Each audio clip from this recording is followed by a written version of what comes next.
আসসালামু আলাইকুম everyone, welcome to my YouTube channel cooking by Israt.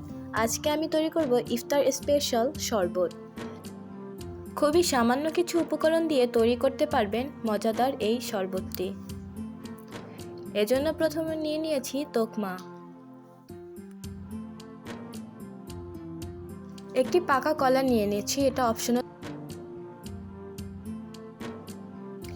চিনি আপনারা আপনাদের পছন্দ অনুযায়ী মিষ্টি দিয়ে নেবেন। নিয়ে নিয়েছি খেজুর, খেজুর থেকে বীজটাকে ফেলে দিয়েছি, এবং নিয়েছি কাজু বাদাম, কাঠবাদাম। কাজু বাদামটা ভিজিয়ে নিব পানি দিয়ে। কাজু বাদামের সাথে সাথে তোকমাগুলোকেও আমরা পানি দিয়ে ভিজিয়ে রেখে দিব।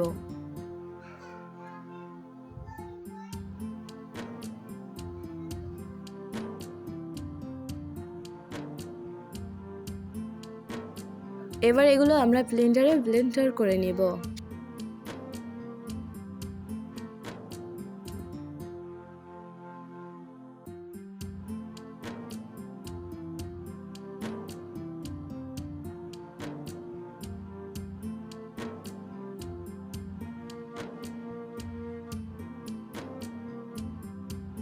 নিয়ে নিয়েছি 2 কাপ পরিমাণ লিকুইড দুধ। আপনারা চাইলে গুঁড়া দুধ দিয়েও করতে পারেন, তবে লিকুইড দুধ দিয়ে করলে স্বাদটা বেশি আসবে। এটার ভিতরে আমি চিনি দিয়ে নিয়েছি অফ ক্যামেরাতে।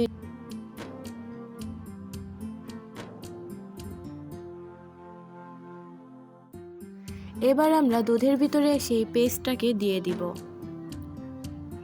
পেস্টটাকে দেওয়া হয়ে গেলে এটাকে নাড়তে হবে প্রায় 15 থেকে 20 মিনিটের মতো।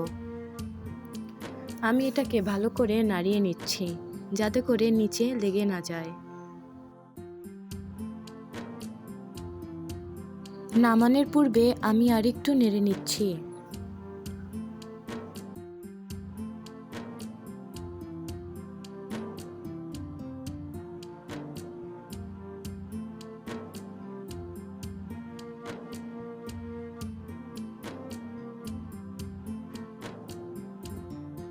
এবার মিশ্রণটিকে আমরা একটি বলে নামিয়ে নিচ্ছি। নামিয়ে নেওয়ার পরে ভিজিয়ে রাখা তোকমাগুলোকে দিয়ে দিচ্ছি এবং ভালোভাবে নাড়িয়ে নিচ্ছি। এবার নর্মাল টেম্পারেচারে রেখে পরিবেশন করলেই তৈরি হয়ে যাবে কলিজা ঠান্ডা করা শরবত।